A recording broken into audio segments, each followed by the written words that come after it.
zusammenläuft. Leute, guckt mal, was hier passiert. Guckt euch das doch mal an. Was ist denn das bitte? Roastbeef in der Lounge. Ich glaub's nicht. Was ist denn das? Ich kann mich nicht mehr konzentrieren, Mohammed. Ich kann mich nicht mehr konzentrieren. So Leute, herzlich willkommen zu einem neuen Vlog auf meinem Kanal. Heute ein absoluter Geheimtipp und zwar in meiner Heimatstadt in Hanau. Wir gehen in die Lounge. Wir sind hier in der Nähe, für die, die es nicht wissen, denn einige finden, dass es ein bisschen versteckt ist. Ja, ist tatsächlich ein bisschen versteckt. Es ist hinter der Aral und zwar die Aral, die neben dem jetzigen Mediamarkt, damals noch bis vor kurzem noch Saturn war, Nürnberger Straße oder für die Hanauer, es ist in der Nähe vom Joint Kreisel. Also quasi einfach hinter der Aral-Tankstelle geht schön Weg rein.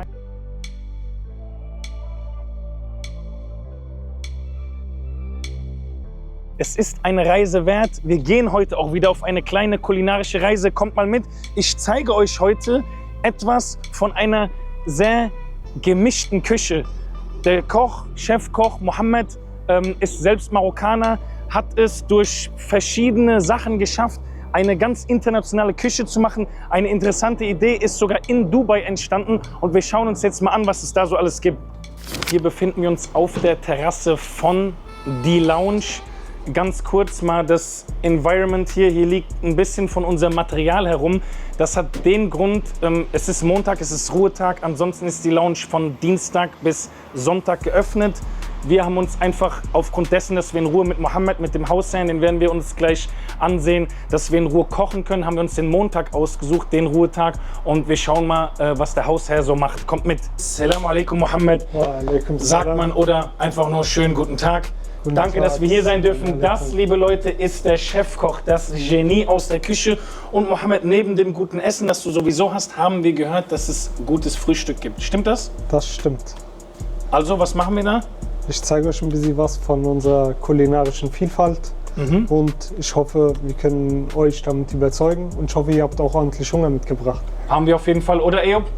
Dann probieren wir es aus. Komm, jetzt sind wir erstmal hier und frühstücken erstmal was mit Mohammed. Mohammed, jetzt habe ich eine wichtige Frage. Ja. Hier sind so viele schöne Sachen. Was machen wir jetzt? Zeig mal bitte, das ist jetzt dein Territorium. Was machen wir hier? Ich zeige dir ein paar Kreationen aus unserer Frühstückskarte. Hier sind so ein paar Zutaten, mit denen wir arbeiten werden. Wie sieht so frische, bunte Kirschtomaten, knackiger Salat, Rinderbacon, Räucherlachs, bisschen Kresse, Schnittlauch, geröstete Nüsse, Frischkäse, hausgemachter Hummus. So was es so bei uns auf der Karte gibt. Guckt euch das mal an, sehr interessant, was der Mohammed hier aufgedeckt hat. Wie ihr wisst, das habe ich ja schon vorher gesagt, das ist auch natürlich, das ist eine internationale Küche. Man hat aus allen verschiedenen Ländern so ein bisschen sich was herausgenommen. Das sieht man schon an der Kreation, was hier gerade so liegt. Ich bin schon gespannt, was es dann am Ende gibt. Ich weiß, Mohammed, dass dein Frühstück sehr gehypt wird.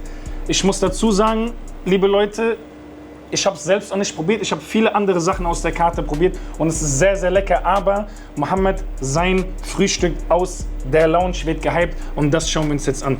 Dann fangen wir mal an, würde ich sagen, oder? So, gut. Wir brauchen für unsere erste Frühstückskreation ein pochiertes Bio-Ei. Wir benutzen hier hauptsächlich Bio-Eier bei uns. Wir probieren nur mit der besten Qualität zu arbeiten. Okay. Produkte aus der Umgebung. Und da haben wir hier einmal Wasser aufgekocht mit Essig, Salz. Warum der Essig? Was ist da? Wir müssen eine Emulsion bilden, Okay. damit das Ei pochiert. Wir müssen das Eiweiß binden.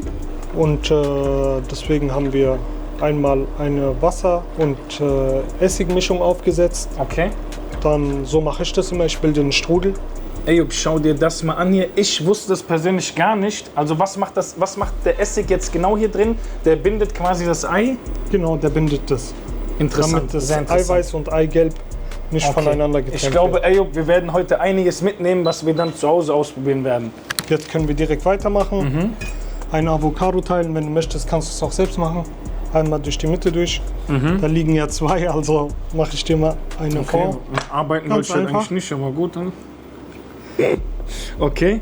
So, Aber soll ich dich mal was fragen? Ja. Und das werden mir wahrscheinlich alle draußen auch bestätigen. Ein Avocado zu schneiden ist nicht in dem Sinne eine Herausforderung. Was für eine Technik? Du als gelernter Koch, was für eine Technik hast du hinter dem Avocado schneiden? Weil ich mich manchmal so schwer tue. Eine Avocado, ganz wichtig, die muss immer erstmal essreif sein. Du brauchst eine gute Qualität von einer Avocado. Es gibt Klassen und wir benutzen natürlich Güterklasse A. Muss ich ganz kurz auch den Zuschauern mal zeigen. Das finde ich richtig krass. Guck mal, Eyüp, weil du sagst Güteklasse A, guckt euch mal an, wie klein der Kern da drin nur ist. Also das sehe ich zum ersten Mal, sage ich dir ganz ehrlich, weil meistens ist ja die Hälfte von Avocado ist ein Kern. Weil sieht so richtig sauber innen drin aus. Normalerweise ist das, was so schon hier bräunlich wird, ist sehr, sehr viel von diesem bräunlichen schon mit drin. Also die sieht schon sehr, sehr sauber aus. Wie schneidest du die jetzt? Wir müssen immer auch auf unser Ei das achten. Ei achten. Das sieht schon sehr, sehr gut aus und das ist auch schon fertig. Der Kern ist noch flüssig, wie du siehst, Okay, krass. aber von außen ist fest. Wir lassen es noch kurz, einen Moment noch mal kurz ziehen. Und dann hüllen wir auch schon unsere Avocado aus. Ich mache es ganz einfach. Ich nehme einen Löffel, einmal rein. Okay, Da haben wir schon unsere Avocado. Schön sauber. sehr gut. Jetzt ist das Ei auch schon durch. Dann nehmen wir noch gleich eins hinterher.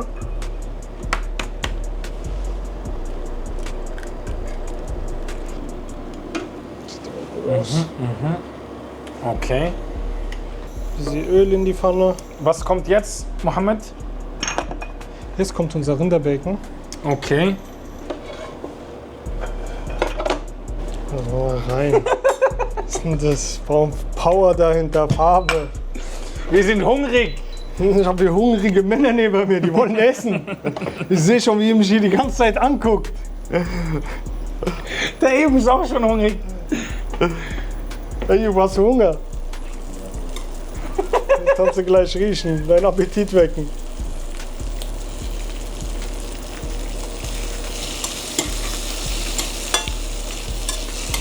Boah. Marvin, Bruder, wie nennt man dich jetzt?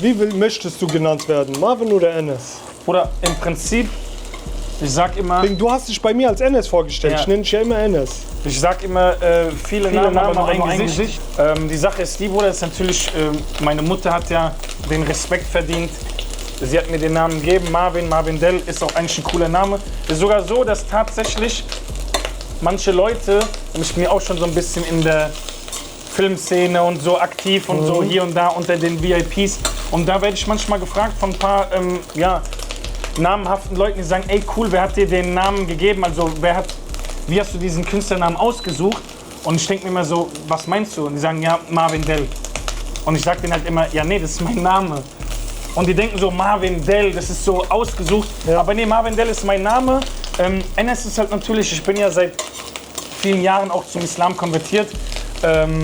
Und da ist es halt nun mal so, dass es muss nicht sein, auch an die Zuschauer da draußen, man muss nicht irgendwie einen islamischen Namen annehmen, man unterschreibt auch keine Urkunden oder sonst was. Es ist halt so, dass man wie so, man wird halt gefragt, möchtest du einen islamischen Namen, möchtest du einen anderen Rufnamen? Ja, auf Arabisch sagt man zum Beispiel Kunya dazu. Kunya ist ja der Rufname, das heißt manchmal in Marokko, du weißt ja, wie es ist, zum Beispiel Leute wie du heißen Mohammed, aber der Rufname ist Simo zum Beispiel. Ja. So kann man das ungefähr verstehen. Da hat mir damals ein Referent hat mir den Namen Enes gegeben und seitdem ist halt Enes. Also es gibt, manche Leute nennen mich Enes, manche nennen mich Marvin. Ich bin ja viel im Ausland unterwegs, auch jetzt viel in Marokko. Und dort ist es so, dass der Name Enes ein bisschen konventioneller für die ist. Und deswegen nennen die mich eigentlich fast immer Enes, wo die meisten Leute hier mich Marvin nennen. Aber es gibt auch, je nachdem, es gibt auch einige, die Enes sagen. Du darfst frei wählen. Für mich bist du Enes, Marvin, Okay. egal. Okay. Beides. Du weißt, Sehr manchmal, gut. ich sag, die nennen dich Enes, manchmal Marvin. Ja, ist schwierig, weil man dann. Wenn du mit mir Derija redest, dann bist du für mich Enes. siehst du? So haben wir uns auch kennengelernt. اصلا بالنسبه للمغاربه شوفوا مغاربه دابا اشرح لنا دابا شنو كاين هنا واش هذا اللحم ديالاش لحم ديال البقري ولا سميتو أها. البقري غنت ولا ما عرف والله حتى أنا ما أعرف. البوف بالفرنسي بوف بöf يلا لا. نقولوا بöf Böf. Okay, was machen wir noch jetzt dazu? Rinderbacon auf jeden Fall. Rinderbacon auf Deutsch. Okay, das So, wissen wir das- schon mal. Langsam bewegt sich was bei mir im Magen. Rinderbacon ist fertig. Zack. Ja, wir braten den an, damit wir so einen schönen Aroma, dieser Räucheraroma, der ist Okay. richtig wichtig. Macht voll viel in der Küche aus. Immer diese Röstaromen und so. Das gibt immer voll viel her. Wie du siehst, wir legen unser Brot auf den Grill, rösten das schön an. Es wird nicht hart, nur ein bisschen kross. Kurze Frage zu dem Brot. Machst du das selbst? Nein, ich habe es am Anfang selbst gemacht, aber Okay. mittlerweile beziehe ich das von einem Bäcker. Ich habe ihm meine Rezeptur gegeben, wie ich das haben möchte. Und er macht's Roggenanteil so Perfekt. und so macht es mir dann. Arbeitserleichterung. Genau, Also er der macht will- quasi dein Brot, nur du machst es nicht mehr selbst. Richtig, Sehr er gut, beliefert mich interessant. jeden Tag frisch. Das ist top. Sehr gut. Und es sehr ist ein gut. Bäcker, ist ein Fachmann. Sehr gut. Ja. Das ist jetzt Vanillesoße, oder? Sieht so aus, aber so Hollandaise. Vanillesoße auf den Rinderbacon. So, wir schmieren einmal unser Brot ein bisschen mit Sauce Hollandaise ein. Ich mag persönlich kein trockenes Brot. Ich auch nicht. Wer mag das schon? Dann belegen wir das mit knackigen Salat. Dann kommt auch schon unser Rinderbacon drauf. Hier, probier ein Stück, Bruder. Schon ein bisschen Appetit holen. Jetzt geht's weiter mit der Avocado. Sieht es jetzt nur für mich so aus, als wäre das eine Challenge, das zu essen? Oder gibt es da eine Gebrauchsanweisung? Ja, das wird eine Challenge, Bruder. Dann kommt unser pochiertes Ei. Oh. Jetzt kommt unsere schöne Hollandaise drüber. Oh.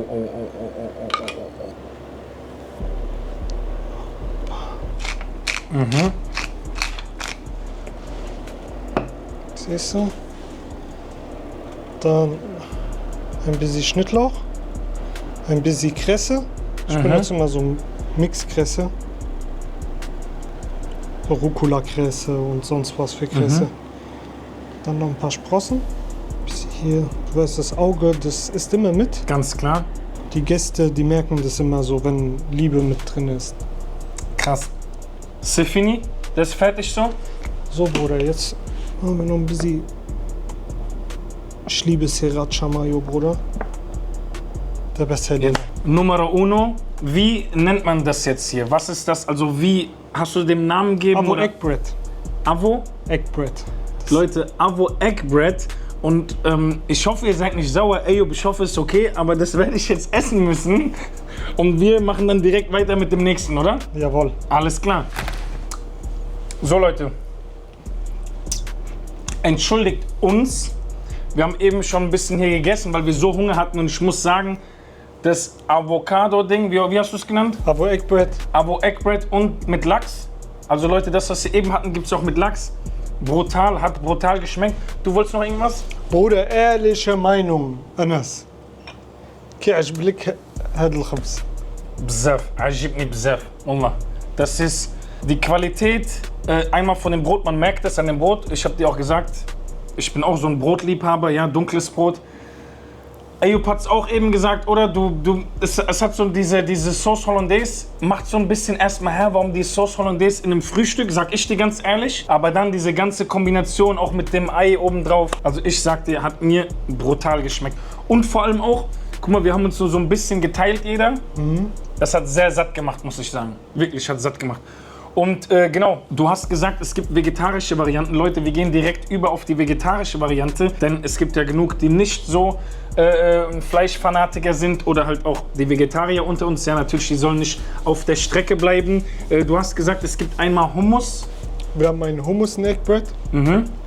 Bestehend aus auch Krustenbrot, Hummus, Rucola, Granatapfel, gerösteten Nüssen, Sesam und ein Feta-Käse und ein Spiegelei. Ey, Wasafi, let's go, oder? Ich weiß nicht wieso, Leute, aber ich glaube, die gerösteten Pinienkerne hier, Leute, die haben noch, da kommt noch irgendwas. Die haben, irgendwo spielen die hier noch eine Rolle. Das weiß ich. Da lacht er, da lacht er. So, Bruder, wir fangen an. Wir machen ein Spiegelei. Bismillah. So, jetzt machen wir unser Hummus and Egg Bread. Du siehst, Bruder, hier hausgemachter Hummus. Ah, Gott, jetzt saftig was drauf. Ich wollte schon sagen, da brauchst du jetzt nicht so Bruder, sparen wie nee, mit der Mann, Sauce wir Hollandaise. sparen Also, hier gar Entschuldigung. nichts. Dann kommt Rucola drauf. Dann kommen unsere bunten Kirschtomaten. Die sind saftig, muss man so eine probieren. Und richtig saftig sind die. Das sind auf jeden Fall nicht die 79 Cent Tomaten aus dem Rewe. Nein, nein. Dann kommt unser Feta-Käse. Ich zerbrösel ihn immer so drüber. Ich mag es auch so, wenn es so vom Brot runterfällt. Ja. So ein bisschen Leben. So, wie geht's weiter? Dann kommen unsere Granatäpfelkerne drüber. Dann unsere gerösteten Nüsse.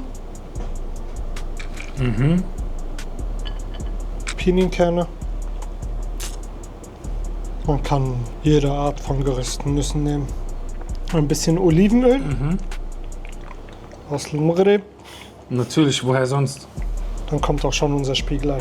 وشنو اسمها ديالو دابا تخليطه ميلونج ميشung Melange. vegetarische Mischung. Fleur de sel. Schön Salz. Dann wieder unser grober Pfeffer. Kommt schon wieder Hunger. Auf jeden Fall. Wir haben ja noch ein paar Kilometer vor uns heute. So, dann noch ein bisschen Kreuz. Kermun, Kemun. Du weißt, wir lieben Kemun. die Marokkaner, Kermun, Kreuzkümmel, überall, überall. Kommt sogar in Quark da rein. Auf die Pizza kommt Kermun Paprika. in Marokko.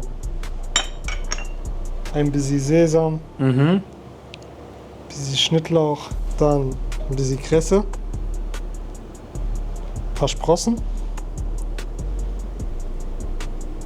Noch einen kleinen Klecks an die Seite wahrscheinlich. Ja. Ein bisschen Olivenöl. Ein bisschen Kreuzkümmel. Paprikapulver. Ein bisschen Sesam. Und das ist unser Hummus and Egg Bread. Wir hatten einmal den Rinder.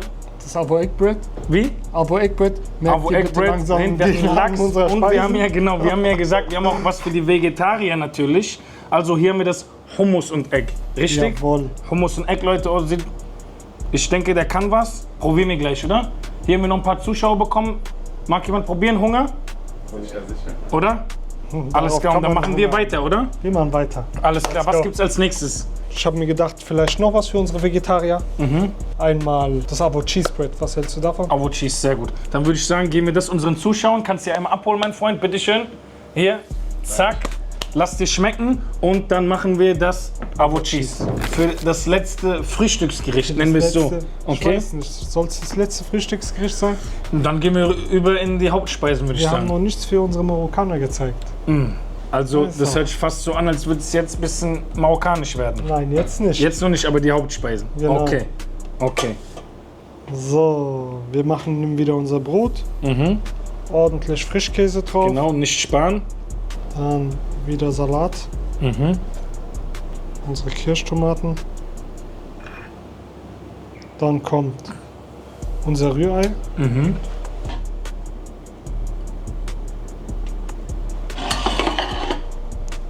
Ein bisschen Salz. Schon mal ein bisschen Pfeffer. Ein bisschen Olivenöl. Kommt wieder unsere Avocado ins Spiel.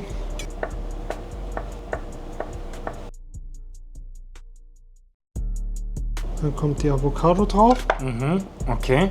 Dann wieder ein bisschen Olivenöl. Ein bisschen Salz. So. Ein ordentlicher Klecks Frischkäse. Noch ein paar Sprossen. Langsam habe ich es drauf. Langsam verstehe ich deine Langsam verstehst Kräuterphilosophie du mich. dahinter. Dick So, Chili Leute. Cane. Jetzt haben wir hier ein Avo Cheese Bread. Avo Cheese Bread. Schaut euch das mal an. Das ist ein Riesenteil wieder und dann würde ich mal sagen, wir setzen uns mal kurz und essen ein bisschen, oder? Lässt du uns probieren? Eyüp, was sagst du? Kurz essen?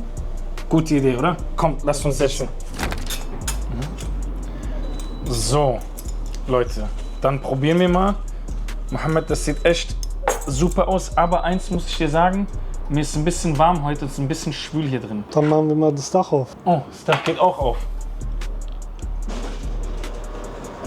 Nicht nur das Dach, können hier auch komplett im Freien sitzen. Okay. Das ist geil. Im Guck Wind. mal, der Wind, guck mal, ey, merkst du es gerade? Geil, gell, der Wind.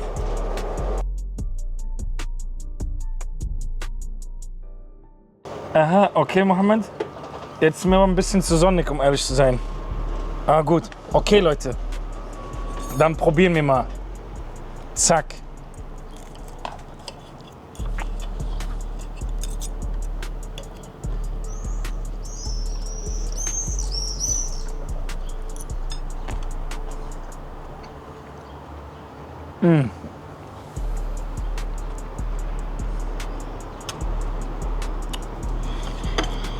Das sah mir sogar ein bisschen krasser aus.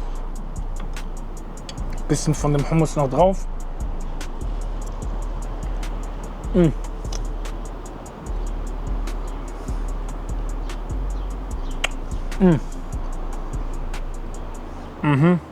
Das ist es. Leute, ihr müsst hierher frühstücken kommen.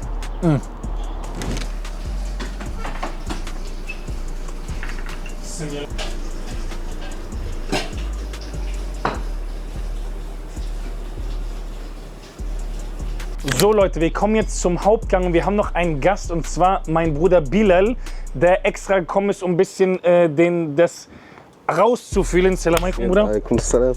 Die Esra sitzt auch übrigens hier. Ja, wir wollen es ja nicht so lassen, so nach dem Motto auf, ich erzähle hier nur, dass alles gut schmeckt. Nämlich, wir haben hier noch zwei, die mit uns das Ganze durchgehen. Mal sehen, wie die das Ganze dann beurteilen. Also lasst uns wieder in die Küche gehen. Weiter geht's. Mohammed, wir haben hier wieder etwas Neues aufgebaut. Erstmal möchte ich gerne das da hinten in die Hand haben, bitte. Denn hier haben wir, Ayub, schau mal bitte, das allerfeinste Roast Beef. Und jetzt kannst du mir vielleicht sagen, Mohammed, was machen wir jetzt genau? Ganz wichtig, Breten Suluk, Shi Wahid Wajba Maghribiya. Ein marokkanisches Gericht haben wir noch hinten am Köcheln. Tagine, für die, die nicht wissen, was das ist, wird im Ton gekocht. Was aber, weil es sogar einer meiner Lieblinge, nämlich Lahm bil Barqouq. Lahm bil Barqouq. Lahm heißt Fleisch, Barqouq ist Pflaume. Ungewöhnlich vielleicht für manche, die das nicht so kennen aus dem orientalischen Bereich. Das gucken wir uns an. Die köchelt allerdings hinten, weil die ein bisschen eine andere Hitze braucht. Und wir kümmern uns hier jetzt um was? Wir machen jetzt das Roastbeef. Wir haben hier einmal eine hausgemachte Chimichurri. Okay. Und dann haben wir halt hier noch unsere kompletten Zutaten, mit was wir das Roastbeef zubereiten. Sehr gut. Ich bin gespannt. Let's go, oder? Let's go. So, wir lassen die Pfanne erstmal richtig schön heiß werden. Die braucht erstmal Power. Und dann geht's ab. Sehr gut. Was kommt rein? Nur Öl? Hast du da schon mal deinen Ganz wenig, ein Geheimtipp? bisschen mit Öl bestreichen nur. Also, danach kommt ja noch Butter dazu. Was haben wir hier eigentlich Hier haben drin? wir Olivenöl mit Knoblauch, Okay. Hier sehe ich, haben wir ein bisschen Rosmarin und Thymian, Thymian. Chimisch, Limette immer noch, finde ich super. Passt perfekt zum Fleisch. Damit nochmal abschmecken. Okay. Gibt auch nochmal alles Power.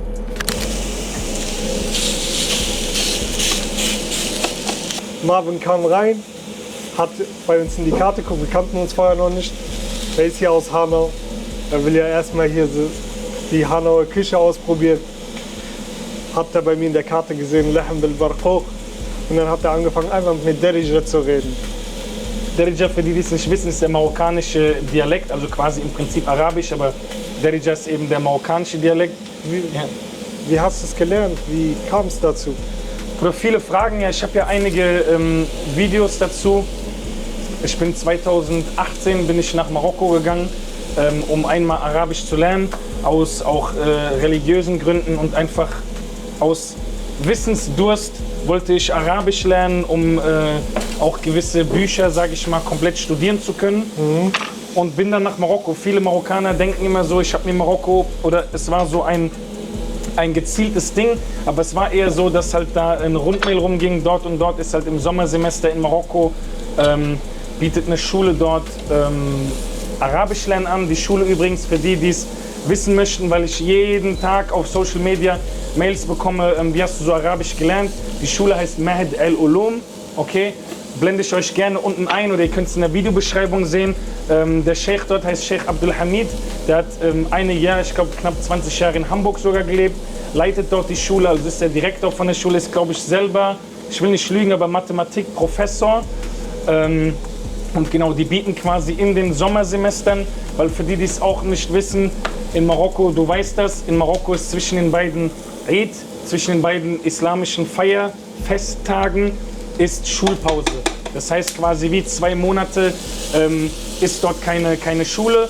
Und viele Schulen machen das so, dass sie dann für Europäer oder so gewisse Programme anbieten. Und auf dieser Schule wird halt jedes Jahr zu dieser Zeit wird für Deutschsprachige eben ein Arabischkurs angeboten. Gruppen- und Einzelkurse, by the way. Ja, so ist das Ganze zustande gekommen. Also auf jeden Fall, du bist eine Rarität. Ich glaube, wenn du nach Marokko gehst, da ist erstmal das Staunen alle. Bruder, ja, Marokko liegt mir sehr am Herzen und das gibt auch das Volk zurück. Weißt du, dass halt, wenn du dort ist es so, dass wenn du dich mit dem Volk identifizierst, auch gewisse Gerichte kennst, wie zum Beispiel Lahm Barkouk und so, Rfesa, Medhusa und so. Auch hier Marokkaner, die sind baff, die denken sich, woher weiß das, woher kennt er diese Gerichte?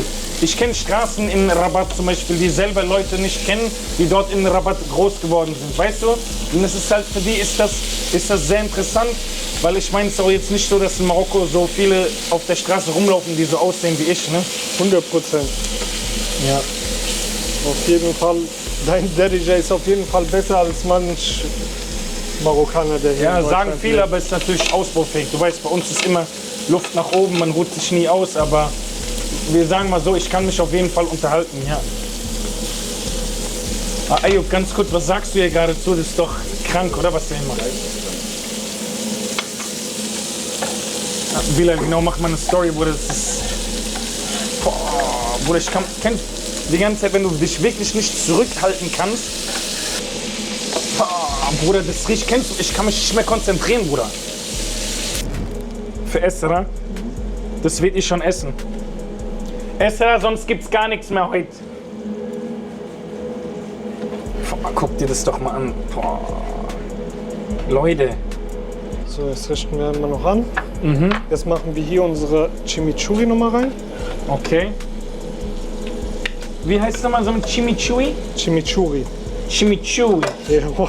Ist chinesisch? Nein, das ist so mehr mexikanisch ist das. Leute, für alle, die es nicht wissen, wenn ich es richtig gehört habe, das ist Chimichurri. Chimichurri. Chimichurri, Chimichurri. Chimichurri. Jawohl. Юрий. Да, Казнака, братный Юрий. Юрий, Чури. So, Achi, wir richten jetzt an. Oh, Leute, das ist Hat Power. Hat dangerous.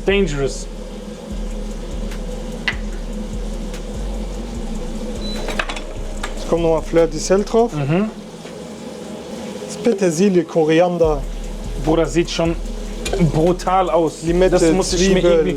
Kreuzkümmel, Das Chili. sieht aus, als könntest du es zu allem essen. Kann man auch zu allem essen. Das ist einfach nur Das geil. muss Passt ich dir für jeden klauen. Das Fleischgericht. Rezept muss ich aus dir rausholen. Was kommt jetzt noch zu dem? Jetzt dazu kommt noch ein Beilagensalat.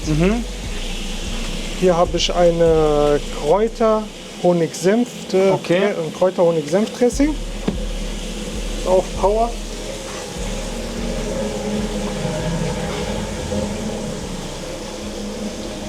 Leute, ich sag euch eins, ne? Ich weiß nicht, ob ihr das gerade draußen fühlt. Ihr seid ja irgendwo am Bildschirm gerade, am Handy, iPad, irgendwas. Ich kann gerade nicht mehr. In mir, ich zitter, Bruder. Ich halte mich nur zurück wegen dir, aber Halt dich Bilal, noch zurück, ich glaube halt nicht, dass dich da noch gleich zurück. noch viel übrig bleibt. Esra, tut mir leid. Ich hab Hunger, wollte ich nur noch mal sagen. Die Esra sagt, ich hab's gehört. Okay. Ich wollte es eigentlich rausbringen, aber das lassen wir lieber noch mal hier in Sicherheit bei mir stehen. Ey, komm mal näher, guck dir das mal an. Guck dir das mal an. Oh, guckt euch das an, Leute. Das gibt's Für doch nicht. Bilal, er wollte es ein bisschen mehr durchhaben. Ich kann nicht mehr. Auf, Mohammed, komm. Mein Magen macht schon Dings. Der schreit schon. So, jetzt kriegen wir hier noch ein bisschen was fürs Auge, machen wir mit drauf. So müssen wir doch So, arbeiten. Leute, jetzt Mohammed. Ja, Wir kommen jetzt zu einer Sache, Leute, ganz wichtig. Lahm bil Barkouk. Das ist da hinten gerade in Mohammeds Labor gewesen. Dr. Professor Mohammed hat gesagt, es muss noch ein bisschen köcheln. Ich bin aber so aufgeregt. Wie machen wir das jetzt? Wie vertreiben wir uns die Zeit? Haben wir hier noch was zu tun? Wir haben Getränke, wir haben zweimal Roastbeef, Und ein Salat. Jetzt wird's interessant. Leute, einmal kurz der Trommelwirbel. Okay, wir haben ihn schön im Tagine kochen Mandeln lassen. kommen noch rein. Leute, guckt euch mal an, wie das brutzelt hier überall. Oh, oh, oh, oh. Ein bisschen Sesam.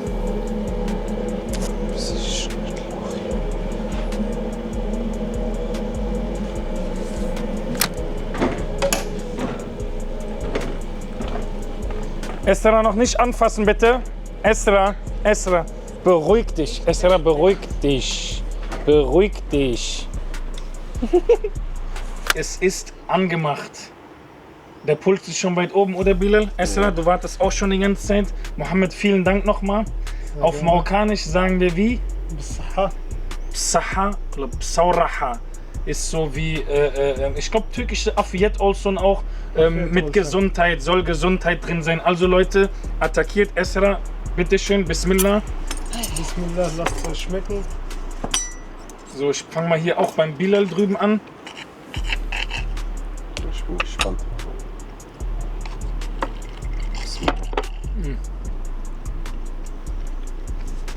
Sag mal.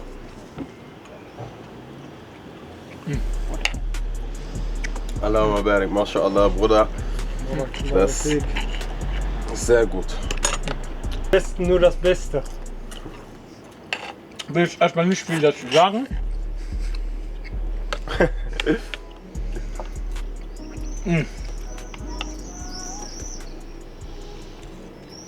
Bruder, diese Chimichurri. Das hier, ne? Extra. Dass Geist- du das sogar isst. Geisteskrank. Ja, du bist eh nicht so mit grünen Also, Sachen. diese grüne Soße, Esra, wie schmeckt pervers. dir das? Gut, Ich gehe mal hier ein bisschen auf Medium nochmal. habe ich erlaubt. Entschuldigung. Bei Essen hört die Freundschaft auf.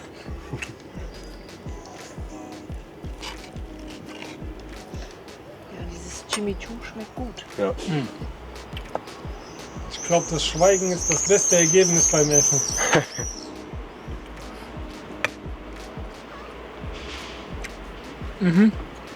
Ayub, läuft dir schon das Wasser im Mund zusammen?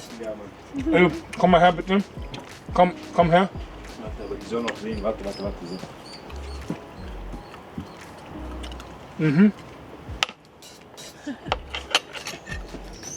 Brutal, oder? Hast du das schon probiert? Das wollte ich uns jetzt in die Mitte ziehen. Weil das ist schon. Guck mal, Leute.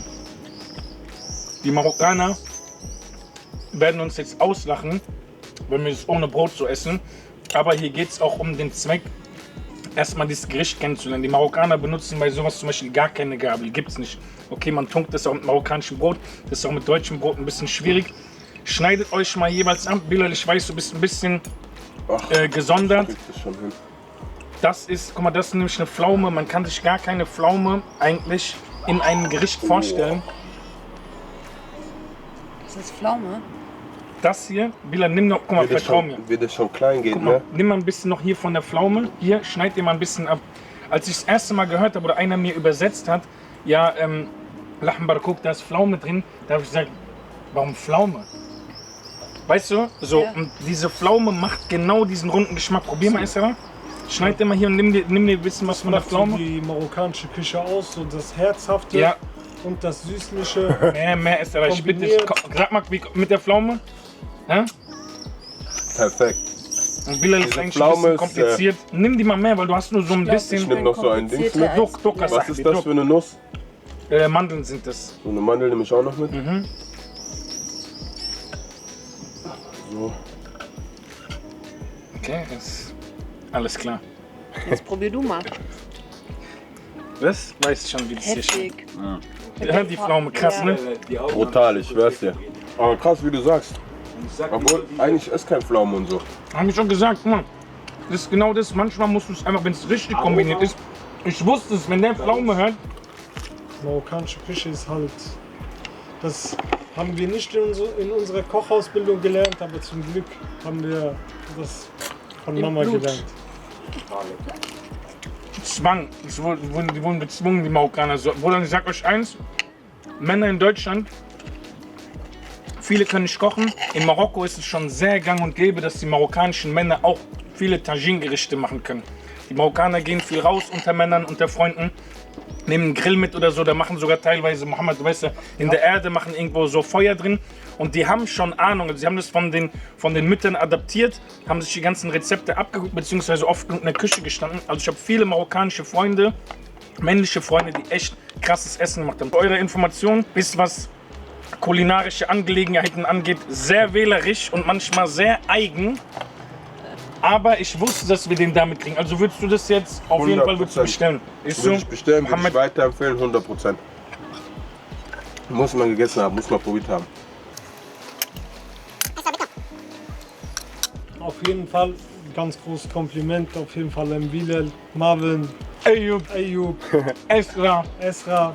Hat sehr viel Spaß heute mit euch gemacht. Dankeschön, Mohammed. Wir danken dir Sehr für dieses gerne, leckere Essen. sehr gerne. Und auf jeden Fall so eine Persönlichkeit wie Marvin ist auch sehr selten anzutreffen. Sehr offen. Das stimmt. Ist auch okay, dass es mich nur einmal gibt, ist auch besser so. Ich glaube, das reicht auch. Sowohl positiv als auch negativ. Für den einen Aber- Segen, für den anderen Fluch. Genau. So ist. Aber auch nochmal, wie gesagt, danke, Mohammed, für die Einladung. Auch an meine Community oder die Leute da draußen, alle Hanauer vor allem, dass ihr vielleicht mal ein bisschen diesem Restaurant, ein bisschen, dass ihr das würdigt, ja, weil es ist wirklich, also, dass es auch noch in dieser Preiskategorie ist, muss man auch sagen, du hast keine Wucherpreise, diese Preise sind definitiv bezahlbar, diese Qualität an Essen für diese Preise, dafür bist du echt als Restaurant ziemlich underrated, muss man sagen, also du hast viel mehr Zulauf hier verdient, Leute, wenn ihr das seht, ich denke, dem einen oder anderen ist das Wasser im Mund zusammengelaufen. Uns auch auf jeden Fall. Kommt hierher, es ist wirklich, es ist ein Besuch wert. Und vor allem, vielleicht kann ich bei Mohammed noch raushauen, das werdet ihr dann vielleicht auf nachfolgenden Instagram-Stories von mir sehen, dass man vielleicht die über mich kommen, so ein schönes Dessert noch dazu bekommen. Wird Oh man mein sowas Gott, hinbekommen? Dessert müsstest du eigentlich vorstellen. Oh mein Gott. Also wer sein Dessert noch nicht gegessen hat, der hat auf jeden Fall was verpasst. Eigentlich, So. jetzt sind wir schon so lange hier, es ist schon spät abends. Ayub, vielleicht sollten wir noch mal kommen für Desserts. Das könnt ihr, das kann die Community entscheiden. Wenn die, hast du eigentlich, ist da marokkanischen Touch drin in den Desserts?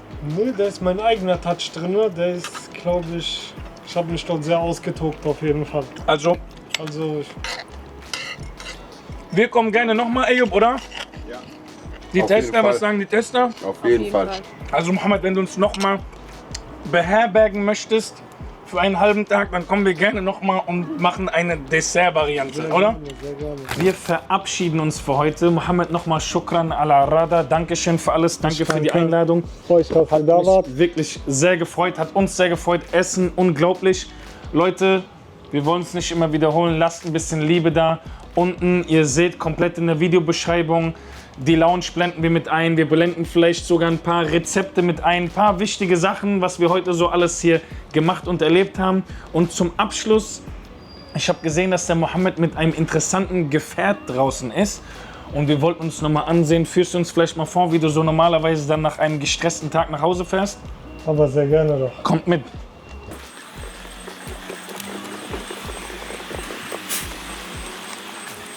Zum grünen Abschluss, Mohammed düst mal mit seinem, wie nennt man so ein Teil eigentlich, Mohammed? Riker. Wie? Riker. Chiri. So, Chiri ja. Riker. Ich merke, du hast es nicht so mit Chiri besonderen Riker. Begriffen. Dann Tariq Salama, sagt man auf Marokkanisch, gute Reise, gute Fahrt. Shukran, mein Bruder. Dann let's go. Wir sehen uns bald wieder, ja, zum Frühstück. Inshallah. Kommt Leute. gut nach Hause. Vielen Dank fürs Zuschauen. Daumen nach oben, Daumen nach Herz, oben. liken, abonnieren, Bruder Marvin. Drari fil Maghrib, Diro, Abonnement, Dekshi, Kulshi, ihr wisst Bescheid. Assalamu alaikum, bis bald und ciao.